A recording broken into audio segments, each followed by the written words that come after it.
Indigo এয়ারলাইন্সের যাত্রীদের ভোগান্তির যেন শেষ নেই। এয়ারলাইন্সটির চলমান ফ্লাইট বিপর্যয়ের মধ্যে নতুন এক সমস্যা দেখা দিয়েছে। যাত্রীরা জানান তাদের লাগেজ খুঁজে পেতে বিলম্ব হচ্ছে। लेकिन कोलकाता में दोबारा चेक इन हुआ बैग लेकिन मिला नहीं।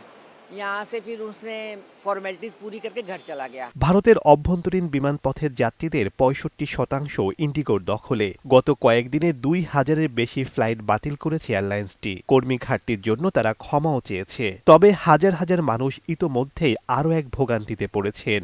ভারতীয় বিমান চলাচলের ইতিহাসে এটি অন্যতম মারাত্মক বিপর্যয়ের record গড়েছে। Since the flight got cancelled, I asked the luggage back.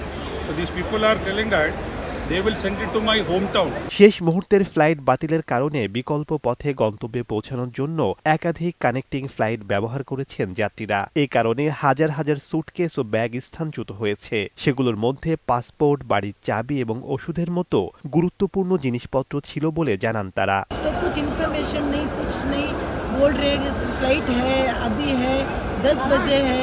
এক যাত্রী জানান তিনি ব্যাগের খোঁজে তৃতীয়বারের মতো বিমানবন্দরে এসেছেন, কিন্তু তার ব্যাগ সম্পর্কে কর্মীদের কাছে নতুন কোনো তথ্য নেই। এদিকে বিমানবন্দরের চত্বরে দেখা গিয়েছে ব্যাগের সারি স্তূপ করে রাখা। ভারতের বেসামরিক বিমান চলাচল মন্ত্রী জানিয়েছেন ইন্ডিগোর বিরুদ্ধে সরকার কঠোর ব্যবস্থা নেবে। শেখ সাদি মারজান, সময় সংবাদ।